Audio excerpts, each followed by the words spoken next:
Tara, sige na. Ready mo na yung ano. So, paalis lang kami ngayon guys kasi sunduin namin si Mrs. Ayan out na rin yung anak ko. And tayo ay kakain lang sa labas. Celebrate namin yung Mother's Day. Dahil nga ngayon, pare-pares kaming hanggang 5 lang yung trabaho namin. So, yun ang kagandahan talaga dito sa sa trabaho kong to. Ayan o kanina na doon tayo, ngayon rarampa na tayo. Yun ang kagandahan talaga dito. May time pa kami sa family, may time pa kami sa isa't isa. Kumbaga pag out namin ng 5. Ako na magdadrive? Ako na magdadrive? So marami pa kaming pagkakataon na lumabas, mamasyal, kahit na may pasok kami lahat. So saan mo nilagay yung flower ni Mami? Sa likod. Ha? Sa likod. Nado sa likod. Kailan mo iaabot? Ay, tago mo. Dito na lang si Mami uupo, tapos iaabot mo mamaya. Tago mo, yung hindi niya makikita. Pag bibigay ko mamaya, ako na magbibigay mo. Tago mo, pag sakay niya, wag mo na ibibigay. Habang nasa biyahe na tayo, saka mo ibigay ha. Opo. Sige na. Sige, pwede rin. Napaka-sweet naman itong anak ko. Anak pa tayong ilaw. Napaka-sweet naman itong anak ko. Nakabili pa ng Hindi, okay lang. Nahulog pa. Hi, Lucy!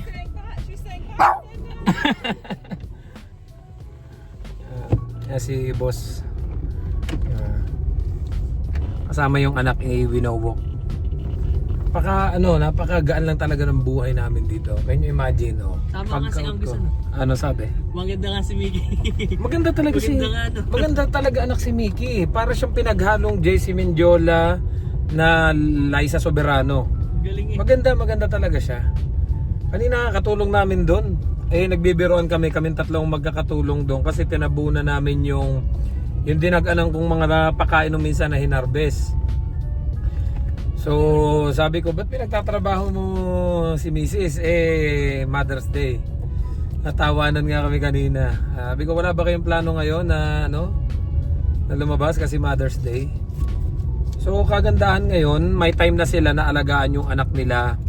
Kasi dati nga daw, nung wala nga daw ako,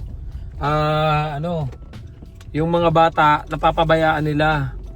So ang napansin ko ngayon, ang naobserbahan ko ngayon, kung nadyan ako, yung mga bata, may time sila para i-walk, may time sila para sunduin sa daycare, ihatid nila. Unlike before na talaga nagpapalitan sila kung sino yung tatao sa farm. Nangyayari ngayon, pasulpot-sulpot na lang sila sa farm, and then bibigyan na lang nila ako ng gagawin ngayong araw na to, and then ako nang bahala kung paano ko tatapusin.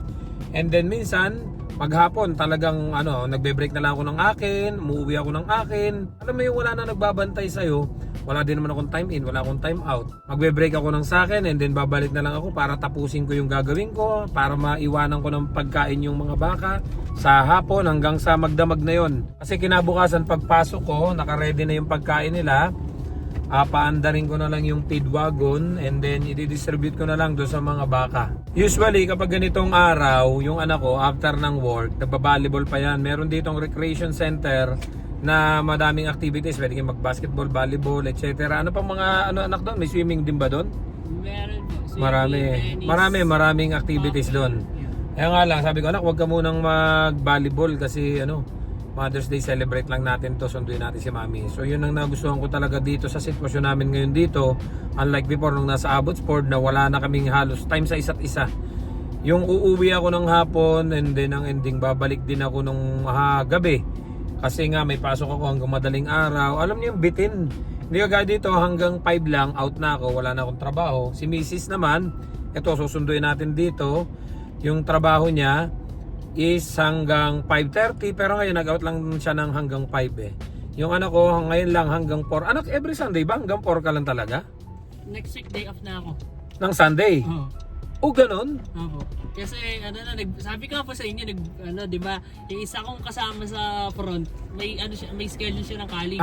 Napasok sa school. Opo. So ngayong May 10 ibinigay. Ibig sabihin, ngayong May 10 and the following weeks, ma-apply yung changes sa schedule. Kaya ngayon, kinakapa ko pa ulit yung panibago schedule kung paano ang gagawin ni boss. Yun, kaya nakakalabas pa kami. Kasi yung ibang pamilya dito, yun nung naobserbahan ko since nung dumating ako dito, madalas, especially yung iba na student, mag-asawa sila dumating dito. Yung anak nila maliit pa. So nangyayari, nagpapalitan sila. Yung isa pumapasok ng gabi, yung isa sa umaga, para may magbabantay doon sa anak nila. So ang hirap ng ganong sitwasyon, dahil yung isa maghapon nasa trabaho, then uuwi, imbis na matulog, mag-aalaga ng bata. Then yung isa naman, magdamag na sa trabaho, uwi sa umaga, imbis na matulog, mag-aalaga ng bata. So ang hirap talaga ng sitwasyon.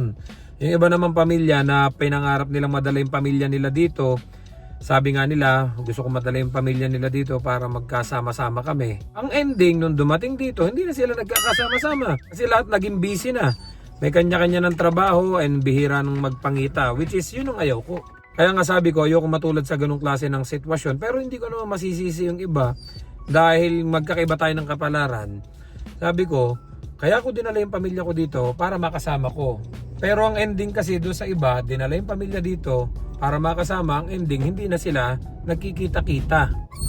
Si Peanut, di mapakali na nakakita ng aso. Yun lang. Wala tayong paparkingan. Okay po. Huwag din ang ipilit.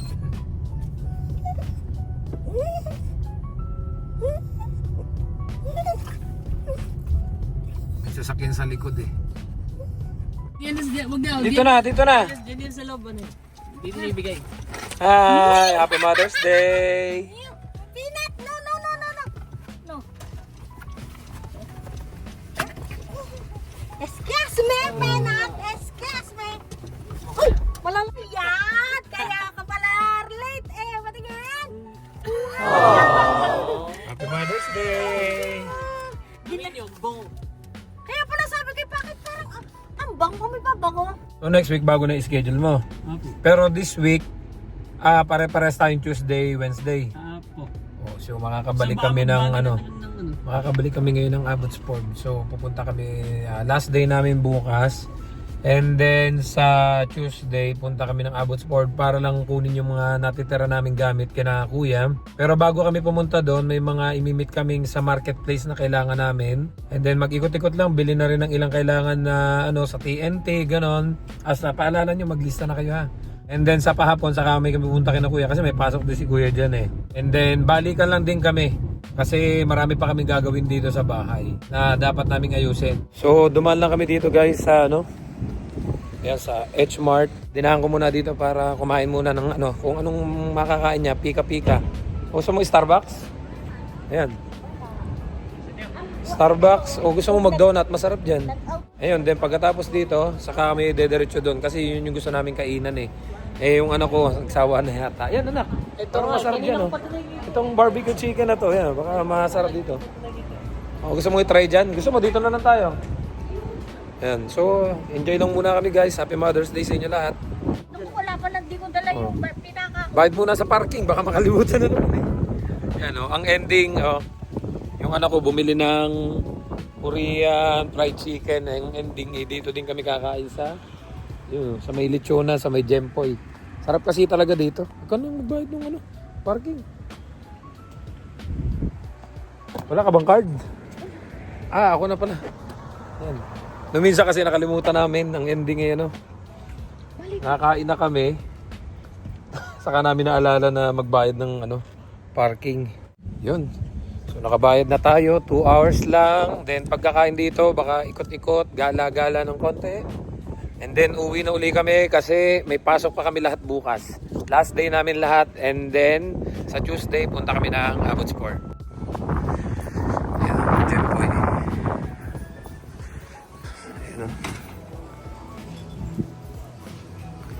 Guys, nakakatuwa naman kasi yung in-order namin is yung combo meal pero dinamihan nila. And then ang trip ko kasi talaga dito yung sisig tsaka tong lechon, the best. So i-try nyo puntahan tong Gempoy. Ayan, Gempoy. Ayan, sobrang sarap to. Ayan. So dito kami nag-celebrate ng Mother's Day and then na-meet ko sila ma'am, followers pala natin.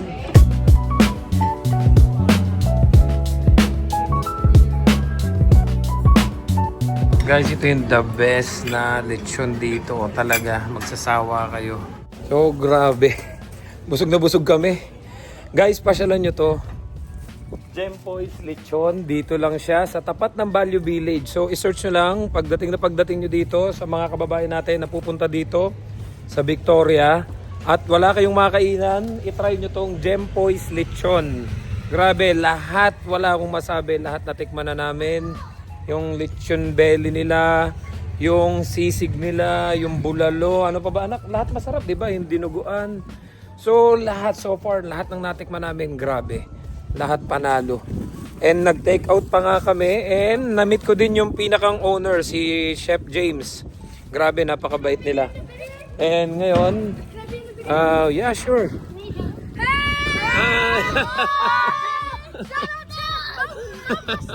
So may mga ano, ayan guys. So katapat lang to ng Value Village. Kung halimbawa di nyo siya makita, isearch nyo lang yung Value Village.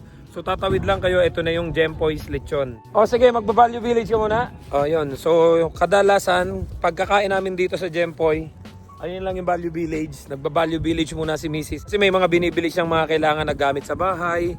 So followers ko pala sila sir, yung may-ari ng Gempoy. Shoutout kay Chef James saka sa Mrs. niya.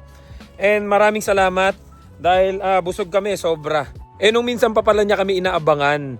Kasi sabi niya, nakita doon niya yung vlog ko na kumain kami sa Mom's Cake Cafe. Followers ko pala siya at lagi siyang nakaabang dito kay Peanut. O, ayan o. So, nilagay lang naman namin siya dito sa ilalim ng puno at saka nakababa yung mga bintana. Kaya, hindi naman siya, tsaka malamig naman ngayon.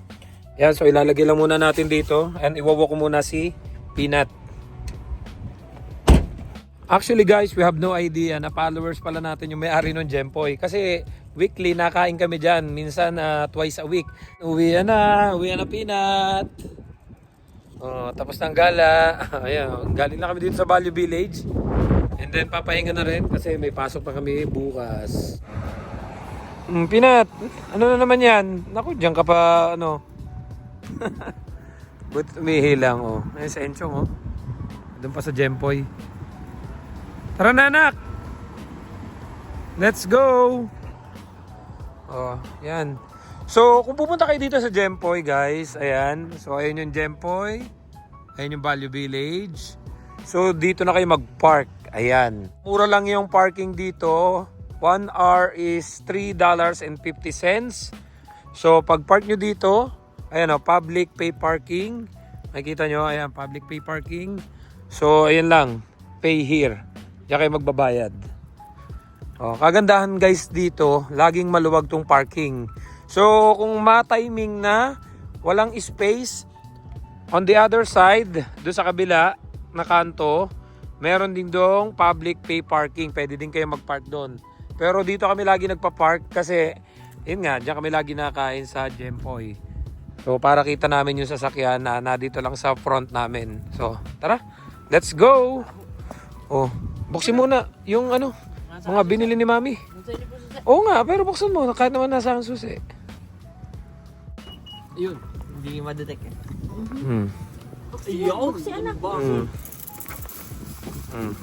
Peanut, ipasalubong kami si Peanut. Anak, ang dami mong fans Nanonood daw pala sa iyo yung may-ari ng Gempoy. Sinat-nat. Peanut, ikaw ang hinahanap Sabi, nasan daw si Peanut? Nakakatuwa naman. Nagulat talaga ako doon kanina. Nakakatuwa naman si Peanut. Ang dami ng fans. Nagulat ako doon sa may-ari ng Gempoy. Sabi niya, asan daw si Peanut? Sabi ko, ay, nanonood pala sila kay Peanut. Thank you po ulit, Chef James. Next time. Dito ulit kami kakain next time. Kasi talagang every week twice kaming kain dito. Kasi talagang pag namimiss yung mga pagkain Pilipino, puntahan nyo lang itong Gempoy's dito sa Victoria. Yan. Kakauwi lang din namin. Ayan guys. Alas 9 na pero maliwanag pa. Ito nyo. Home sweet home. Wala na, mga busog na kami. Hindi na kami kakain. Katamaran na magluto usually naman kapag out namin ng ganito, ng 5 PM, nagkakayayaan talaga sa Victoria. Ang lapit lang kasi. Ilang minutes lang tayo? 28, 30 minutes hindi mo din maituturing na malayo talaga. So, kahit na bumiyahe ka ng ganong at least uuwi ka, busog ka na. Hi! Ayun may nag-aantay sa amin Hi! Tago yung isa. Anakski! Hello! Hi! Ito pa, isa nag-aantay sa amin, oh. Nakski, oh. Hindi sila nag-aaway ni Peanut. Dati talaga nung unang kita nila, laging naglulusuban eh. Ayun pa si Peanut, oh. Peanut! Di ba? Ang cute-cute ni Tabi. Ito si Tabi, oh. Asa pa si Happy? Tabilog! Upo muna ikaw dyan. Ito si Happy. Ayan si Tabi. Ito yung mga alaga namin. Galing pang Pilipinas to. So dinala talaga nila misis dito kasi hindi namin kayang iwanan. Kasi parang mga anak na namin tong dalawang to. Ayan, sige na anak. Sige na. Ay, pahinga muna at may pasok na uli bukas. And pagbalik namin ng Abot Sport, kukunin lang namin yung mga gamit namin. Hanggang dito na lang guys. Don't forget to subscribe, like, and share this video para kahit paano updated pa rin kayo sa mga buhay namin dito sa Canada. Hanggang sa muli, pasensya na dahil hindi tayo masyado nakakagawa ng vlog. Kasi talaga nag-focus muna ako doon sa trabaho natin. And at the same time, busy din kami kasi kada off, napunta dito sila Francis para mag-jamming kami. Kasi nandiyan kami sa June 14 sa Victoria, I think Independence Day or mga ganon. Hindi ko alam eh. Na-invite lang nila ako, natutugtog daw kami. So, kita-kits tayo dyan sa June 14. See you guys in Victoria. I love you all. God bless. Bye-bye.